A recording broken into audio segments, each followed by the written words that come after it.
तो आज हमारे साथ जिनका पूरा जो एक्सपीरियंस हाउस बिल्डिंग प्रोग्राम जो कि एक वोकेशनल ट्रेनिंग है, जर्मनी के अंदर चलती है, उसके अंदर इनको एक्सपीरियंस है। इन्होंने वहां पर बहुत सारे स्टूडेंट्स को भी भेजा है इस प्रोग्राम के थ्रू। तो क्राउन इमिग्रेशन भी इसको प्रमोट कर रही है, और इवन हमारा अपना भी यहाँ पे लैंग्वेज सेंटर है जालंधर के अंदर, जहाँ पर हम बच्चों को A1 से लेकर V1 की ट्रेनिंग भी प्रोवाइड करते हैं। तो पेरेंट्स की और बच्चों की बहुत ही ज्यादा इसके ऊपर क्वेरीज रहती है, सर मैंने भी इस प्रोग्राम के अंदर जाना है, किस वे से वहां पर पहुंचा जाए जर्मनी के अंदर थ्रू दिस प्रोग्राम। तो आज इसके अंदर हम जो स्पेशली जो हमारी डिस्कशन रहेगी ट्रेड्स के ऊपर, इसके अंदर कौन कौन से ट्रेड्स हैं उनके बारे में हम डिस्कस करेंगे जनरली। और कम से कम इसके ऊपर हम 10 से 15 इसी टाइप की जूम मीटिंग्स लेकर आएंगे। इवन हमारी ये भी कोशिश है कि आने वाले टाइम में वहाँ का हमें कोई फैकल्टी या कोई लेक्चरर या वहाँ का कोई प्रोफेसर या वहाँ पर जो ऑलरेडी स्टूडेंट गया हुआ है उसको भी साथ में ऐड ऑन करने की कोशिश करेंगे। तो उनसे भी उनका एक्सपीरियंस पूछेंगे। जो आम स्टूडेंट, जब कोई स्टूडेंट फॉरेन कंट्री में पहुंच जाता है, उसके जो क्वेश्चंस रहते हैं इस टाइप की भी डिस्कशन करेंगे। तो सबसे पहले भाईजान मैं आपका स्वागत करता हूं अपनी इस जूम मीटिंग में। मेरी तरफ से आपको नमन है, नमस्कार है। नमस्कार सर, बहुत बहुत धन्यवाद आपका। तो सर, ये वोकेशनल जो ट्रेनिंग है हाउस बिल्डिंग को प्रोग्राम है, इसके बारे में हमारी जो डिस्कशन रहेगी। आप बहुत ही कॉम्पिटेंट हैं, बहुत ही अच्छा एक्सपीरियंस है इस ट्रेड के अंदर, आपने नंबर ऑफ स्टूडेंट्स को वहां पर सक्सेसफुली भेजा है। तो उसके बारे में हमारी डिस्कशन रहेगी। तो थोड़ा सा इस ट्रेड के बारे में हमें बताइए कि ये ट्रेड है क्या, उस बिल्डिंग को प्रोग्राम है क्या एक्चुअली। तो सर सबसे पहले नमस्कार सबको। मैं अक्षय। और अगर मैं बात करूं अपने पास एक्सपीरियंस की, तो मैं स्पेसिफिकली एक ऑश बिल्डिंग में ही वर्क करता हूं, जो कि स्पेशली फॉर जर्मनी में होती है। और अगर इसको हम दूसरे टर्म्स में बात करें तो इसको हम अप्रेंटिसशिप भी कहते हैं, अगर हम इसको इंडियन टर्म्स में बात करें। तो ये होती क्या है, इससे सबसे पहले हम शुरू करते हैं। ऑश बिल्डिंग एक तरह की स्टडी होती है जिसमें बच्चा प्रैक्टिकल नॉलेज ज्यादा लेता है और थ्योरेटिकल नॉलेज कम रहती है। अगर सपोज एक बच्चा किसी एक स्पेसिफिक ट्रेड के लिए जा रहा है, अगर एक हम ट्रेड उठाते हैं, पिक कर लेते हैं हॉस्पिटैलिटी सेक्टर, तो उसमें बच्चा 70% हॉस्पिटैलिटी होटल सेक्टर में वर्क करेगा, और वर्क करते करते वहां पे वर्क सीखेगा। और 30% उनके जो स्कूल्स होते हैं होटल्स वालों के, वहां पे जाके वो थ्योरेटिकल नॉलेज गेन करता है। तो बेसिकली ये एक हाउस बिल्डिंग का प्रोसेस होता है, जिसको हम बेसिकली एक प्रोफेशन होता है जिसमें एजुकेशन और प्रैक्टिकल वर्क दोनों इकट्ठे चलता है। उसके बाद अगर हम बात करें इसके टाइप्स की, हाउस बिल्डिंग भी दो टाइप्स की होती है। अगर हम जर्मनी की लैंग्वेज में बात करें, एक जिसमें प्रैक्टिकल नॉलेज होती है, एक जिसमें सिर्फ स्कूल में बच्चा पढ़ता है। प्रैक्टिकल नॉलेज में क्या रहता है, उसमें बच्चे को स्टाइपेंड मिलता है अपने उन मंथली एक्सपेंसेस को बियर करने के लिए। बट जो स्कूल वाली होती है, स्पेसिफिक स्कूल वाली, उसमें कुछ नहीं मिलता। वो बच्चा सिर्फ नॉर्मली स्टडी के लिए जाता है एक स्पेसिफिक ट्रेड के अंदर। ये बेसिकली हाउस बिल्डिंग का मतलब, और ये दो टाइप्स की हाउस बिल्डिंग होती है। और सर मैं एक यहाँ पे रुकूंगा। हमें इसमें ये भी जी, बताना है कि इसका ड्यूरेशन कितना है और कौन सी लैंग्वेज में जर्मन गवर्नमेंट इसको प्रोवाइड कर रही है। ठीक है। हम्म। तो अगर हम करें अब हाउस बिल्डिंग की ड्यूरेशन की, तो हाउस बिल्डिंग 2 साल से 4 साल तक की ड्यूरेशन में होती है। डिपेंड करता है ट्रेड टू ट्रेड। कोई ट्रेड 2 इयर्स में कंप्लीट हो जाता है, कोई 3 में, कोई 3.5 में, और कुछ ट्रेड्स में 4 इयर्स भी जाते हैं। और इसमें सबसे बड़ा, सबसे बेस्ट ये फायदा होता है कि अगर आपको एम्प्लॉयर कुछ पे कर रहा है, जैसे एक एम्प्लॉयर है स्टाइपेंड पे करता है आपको, आपके वहां पे वर्क करना, वर्क सीखने का आपको स्टाइपेंड पे करता है, तो वो भी फिक्स नहीं रहता। वो भी ईयरली टू ईयरली बेसिस आपका इंक्रीज होता रहता है। तो ये बेसिकली हम बात करें अगर ठीक हाउस है। बिल्डिंग के ट्रेड्स के ऊपर। ट्रेड्स इसमें किस टाइप के ट्रेड्स हैं वो मुझे थोड़ा बताइए। कौन कौन से ट्रेड्स हैं हाउस बिल्डिंग में, स्पेशली आप कौन से ट्रेड्स में डील करते हैं, और अपार्ट फ्रॉम दीज ट्रेड और कौन से ट्रेड्स हैं और कौन सी लैंग्वेज है। सबसे पहले हम बात करते हैं अगर लैंग्वेज की। देखो वहाँ की जो बेसिक रिक्वायरमेंट रहती है हाउस बिल्डिंग करने के लिए, वो आपको जर्मन लैंग्वेज सीखनी पड़ेगी, वो एक स्पेसिफिक लेवल तक, ताकि आपको एक बेसिक नॉलेज हो जर्मन लैंग्वेज की। और आपको वहाँ पे स्टे करने में, वहाँ पे लोकल अगर आप ट्रैवल कर रहे हो, आपको लोकल किसी से कांटेक्ट करना है तो उस चीज में प्रॉब्लम्स ना आए। तो इसलिए एक B1 लेवल तक की लैंग्वेज की रिक्वायरमेंट होती है। और थोड़ा सा अगर हम जर्मन लैंग्वेज पे बात करें तो जर्मन लैंग्वेज टोटल 6 लेवल्स में डिवाइड होती है। और इस ऑश बिल्डिंग के लिए 3 लेवल्स क्लियर करने बहुत जरूरी है, जो कि एक वीजा की रिक्वायरमेंट भी है, क्योंकि वो 3 लेवल्स जब तक कंप्लीट नहीं होंगे आप वीजा भी नहीं मिलता। तो एक मैं अगर हम मैं एक जगह रोकूंगा। हमें बहुत सारे स्टूडेंट्स मुझे कॉल करते हैं, व्हाट्सएप पे चैट करते हैं, हमारी हाउस बिल्डिंग वो वीडियो जो पुरानी बनी हुई है उसके ऊपर कमेंट्स करते हैं। तो वो हमसे ये पूछते हैं स्पेशली कि क्या मैं ये लैंग्वेज प्रोग्राम भी वहां जाकर कर सकता हूँ और यहीं से मुझे लैंग्वेज का वीजा मिल जाए और साथ में हाउस बिल्डिंगों का वीजा मिल जाए, ऐसा कुछ भी प्रोविजन है कि हाउस बिल्डिंगों में आपको लैंग्वेज इंडिया से ही अपनी कंट्री से करके जानी पड़ेगी? इसके बारे में भी थोड़ा सी हमें बताइए सर।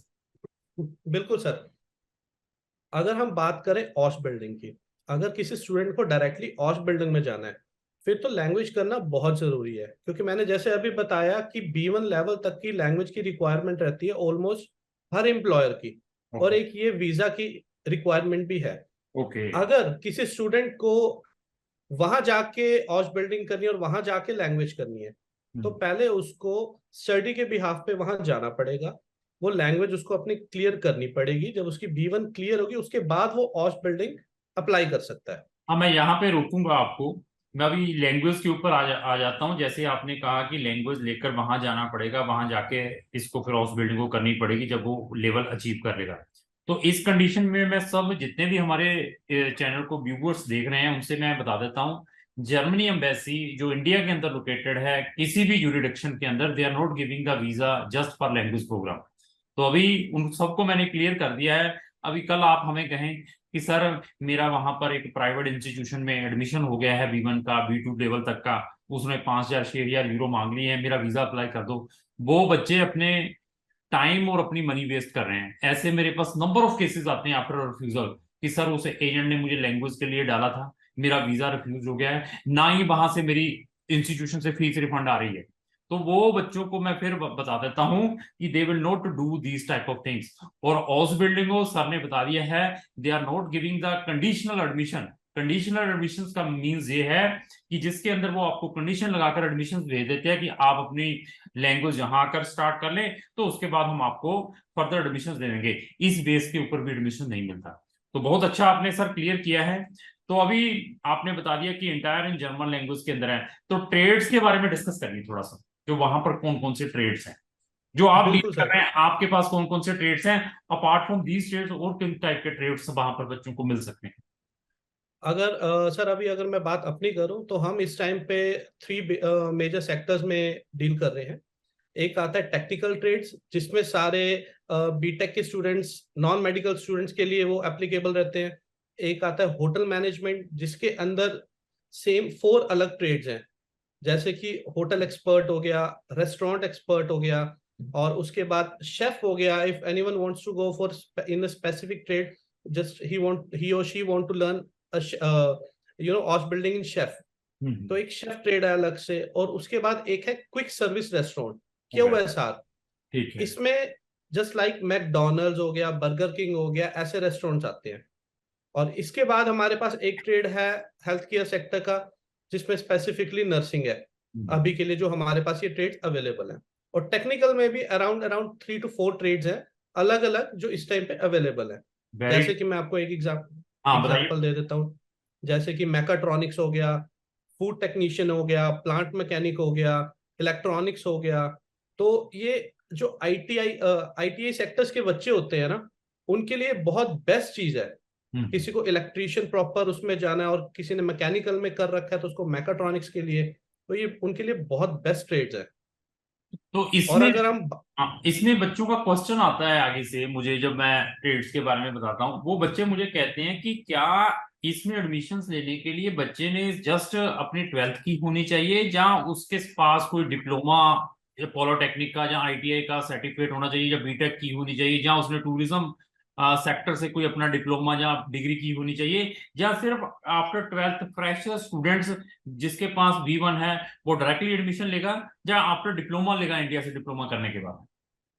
देखो, अगर हम अब सीधी बात करते हैं जर्मन लॉज की, जर्मन लॉज ये कहते हैं कि हायर सेकेंडरी स्कूल का पास आउट स्टूडेंट एलिजिबल है हाउस बिल्डिंग के लिए। ओके तो कोई कंपल्शन नहीं है, अगर हम कोई स्टूडेंट इंडिया में +2 पास आउट है तो he is eligible, okay unless इसमें एक छोटी सी ऑब्लिगेशन आती है। अगर मैं खुल के क्लियरली बात करूं इस चीज के ऊपर, +2 का स्टूडेंट है वो उनके लिए एक 10th पास आउट है जर्मन गवर्नमेंट के लिए, तो उनके लिए कोई कंपल्शन नहीं है कि +2 का स्टूडेंट अगर आर्ट्स में है तो वो मेडिकल सेक्टर में नहीं जा सकता, ऐसा कोई रूल नहीं है। ग्रेट कॉमर्स वाला स्टूडेंट भी मेडिकल में जा सकता है, ठीक है, आर्ट्स वाला स्टूडेंट भी टेक्निकल ट्रेड्स में जा सकता है, अनलेस यहाँ पे एक कंडीशन आ जाती है, अगर कोई स्टूडेंट डिप्लोमा होल्डर है या किसी स्टूडेंट ने बीकॉम कर रखी है, उसके बाद वो स्टूडेंट बोले कि मेरे को अब टेक्निकल ट्रेड में जाना है, मेरे को अब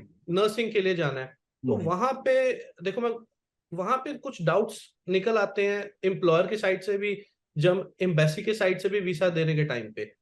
तो ये चीज मैं पहले ही तभी मैं बहुत खुल के बता रहा हूँ ये चीज, क्योंकि मोस्टली हाइड करके रखते हैं ये सब। रियली मैं प्रेज करता हूं कि आपने ये सारी चीजें डिस्क्लोज की हैं। इससे ही जजमेंट होती है कि आपने नंबर ऑफ स्टूडेंट्स को वहां पर भेजा है। इससे ही पता चलता है कि आपने नंबर ऑफ स्टूडेंट्स की कोई मोटिवेशन लेटर भी प्रिपेयर करके दी होगी as per their previous education और प्रोस्पेक्टिव एजुकेशन जो बच्चे ने वहां पर गेन करने के लिए जाना है।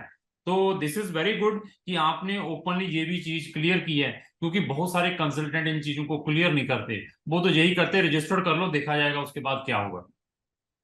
बिल्कुल बिल्कुल बिल्कुल सर, क्योंकि हमारा मोटिव देखो क्या है ना, जब रिजल्ट बच्चा वहां पहुंच के वर्किंग करेगा वो हमारा रिजल्ट है। अब वेरी गुड। यहाँ पे बच्चे को टाइम वेस्ट करवाना, उनसे उनकी पैसा वेस्ट करवाना, उस चीज का कोई बेनिफिट नहीं है। और इसके ऊपर मैं और बता दूं, एक बड़ा स्कैम चल रहा है कि लोग सिर्फ इस बड़े स्कैम के अंदर भी बता दूं, जो मेरे पास कंप्लेंट्स आ रही हैं बच्चों की, कि सर हमें झांसा देकर लोग सिर्फ लैंग्वेज ही सिखा रहे हैं जर्मनी की, उसके नाम पर ही पैसा कमा रहे हैं।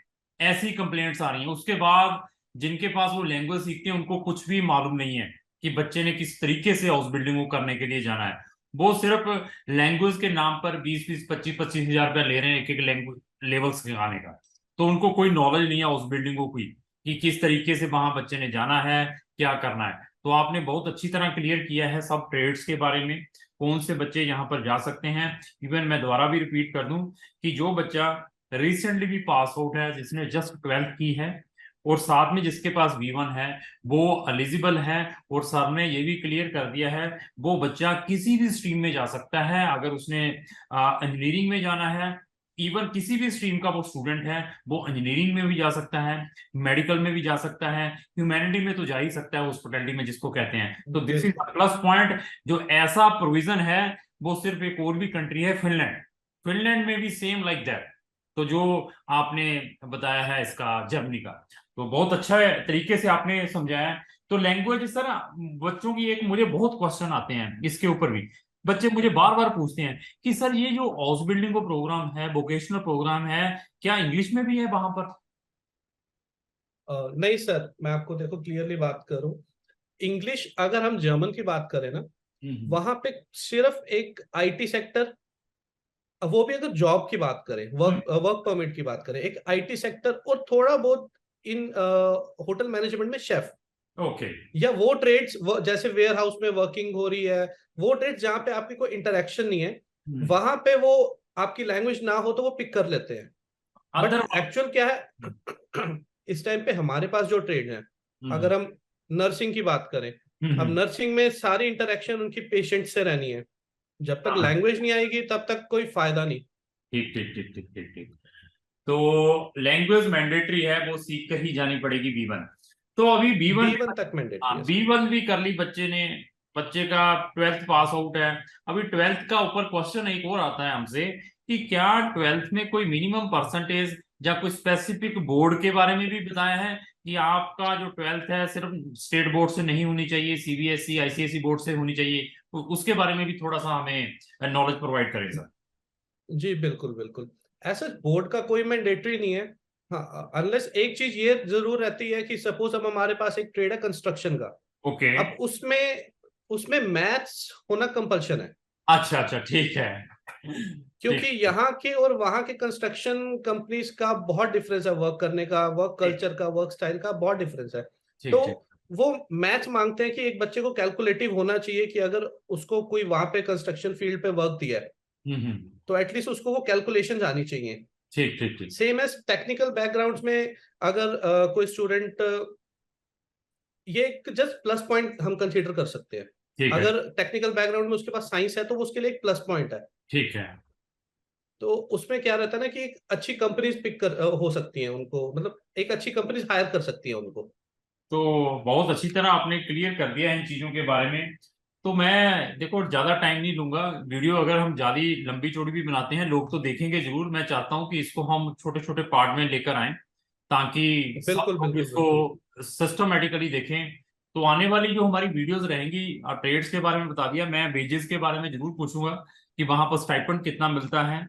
और इवन ड्यूरिंग द ये हाउस बिल्डिंग को प्रोग्राम जो इंटर्नशिप करता है, क्या पार्ट टाइम बच्चे को वर्किंग भी अलाउ है अपार्ट फ्रॉम जो स्टडी कर रहा है। इवन इसके बारे में भी डिस्कशन करेंगे हम कि इसमें एज क्राइटेरिया बच्चों का क्या है, कि कितनी एज क्राइटेरिया को they are giving the preference. और क्या ड्यूरिंग द प्रोसेस एम्प्लॉयर या वहाँ की इंस्टीट्यूशंस जहाँ यहाँ की एम्बेसी इंटरव्यू भी लेती है, अगर इंटरव्यू लेती है तो कौन सी लैंग्वेज में वो इंटरव्यू होती है। इवन इसके अलावा स्पाउस के बारे में भी डिस्कस करेंगे। क्या स्टूडेंट अपनी स्पाउस को साथ में अकम्पनी कर सकता है अगर उसने साथ में अपनी स्पाउस को अकम्पनी करना है। इवन मेरे पास ऐसी भी बहुत सारी क्वेरीज रहती हैं बच्चों की कि जो बच्चे ऑलरेडी जर्मनी में हैं या यूरोप में ऑलरेडी हैं, जिनके पास V1 लेवल सर्टिफिकेट है, तो क्या वो बच्चे भी इन प्रोग्राम्स को ज्वाइन कर सकते हैं। इसके बारे में भी हमारी ये सारी की सारी डिस्कशन रहेगी। और इवन जो भी लोग हमारी इस वीडियो को देख रहे हैं उनसे भी मेरी रिक्वेस्ट है कि अगर आपका हाउस बिल्डिंग से रिलेटेड कोई भी क्वेश्चन है तो आप इमीडिएटली हमें कमेंट्स बॉक्स में लिखें, ताकि उसकी जो भी क्लैरिफिकेशन है सर डायरेक्टली देंगे, क्योंकि इनको बहुत अच्छा एक्सपीरियंस है हाउस बिल्डिंगों के अंदर। और इवन जो बच्चे हाउस बिल्डिंगों या ये प्रोग्राम करने के लिए जर्मनी में जाना चाहते हैं, जिनके पास ऑलरेडी A1 है या A2 है या B1 है, वो इमीडिएटली हमें संपर्क करें, ताकि उनको हम जो सारा एडमिशन का प्रोसेस है और सारा वीजे का प्रोसेस है उसके बारे में भी उसको इमीडिएटली बताया जाए। तो सर मैंने आपका बहुत कीमती टाइम लिया है और मैं डेली आपको डिस्टर्ब करता रहूंगा। आपके 10 to 15 मिनट्स जरूर लूंगा, क्योंकि मुझे मालूम है आप ओवर बिजी हैं वहां पर, आपके पास नंबर ऑफ क्वेरीज आ रही हैं। तो मेरी यही रिक्वेस्ट है कि जितने भी हमारे व्यूवर्स हैं इनको बढ़िया से बढ़िया इंफॉर्मेशन प्रोवाइड करनी है। इवन जो क्वेश्चन मैंने आपसे नहीं भी पूछे हैं आपके माइंड में चलता है, क्योंकि आप तो एक्सपीरियंस है, डेली आपके पास एप्लीकेशन आती हैं, उनके बारे में भी बच्चों को ज्ञान देना है। बिल्कुल सर बिल्कुल, मैं हम चाहते हैं कि आप हमें रोज डिस्टर्ब करें। और मेरा दिल से मैं यही चाहता हूँ कि एक्चुअल क्या है ना, मार्केट की अगर हम बात करें तो अवेयरनेस के बहुत बारे से में स्टूडेंट, लोगों को अवेयरनेस के बारे एग्जैक्टली अवेयरनेस भी एक चीज होगी और बीच में हिडन चीजें भी बहुत इतनी रखी होती हैं में। कि पहले फाइल्स ले ली, इनटेक्स नहीं बताए, फिर बच्चे को लटका के रखा, इतने में बच्चा भी परेशान हो जाता है। तो हम इन सब चीजों पे डिस्कस करेंगे। तो क्योंकि अभी देखिए कि जर्मनी का आपको हाउस बिल्डिंगों में इतना ज्ञान है, आप हमारे पैनल के ऊपर हैं इमिग्रेशन के साथ, और हमारे चैनल के ऊपर जर्मनी से रिलेटेड नंबर ऑफ वीडियोस हैं, स्टूडेंट्स को भेजते हैं हम फ्री स्टडी के लिए। अगर कुछ अप एंड डाउन होती है तो उनको स्टूडेंट्स भी भेजा जा सकता है वहां पे फ्री स्टडी के लिए। इवन यही बिल्कुल हमारे पास ऑप्शन नहीं है, 100 कंट्रीज के ऑप्शन हैं हमारे पास बच्चों को विदेशों में भेजने के लिए स्टूडेंट वीजा के ऊपर। क्योंकि लोग, मैंने बताया था स्टार्टिंग में ही, सिर्फ लैंग्वेज के नाम पर ही पैसा कमाई जा रहे हैं, जिनको हाउस बिल्डिंग को पैसा काम ही नहीं मिला। और एडवर्टाइजिंग इस वे से करते हैं तो सामने वाला पढ़ के इतनी जल्दी मोटिवेट होता है, अच्छा वहां पे 3,000 यूरो मिलेगा जाते ही फ्रॉम द फर्स्ट डे। उसका भी सारा फैक्ट लेकर आएंगे आने वाले टाइम में सर। बहुत अच्छा लगा बिल्कुल आपको बिल्कुल बिल्कुल सर। बहुत अच्छा धन्यवाद लगा। सर। थैंक यू, धन्यवाद सर।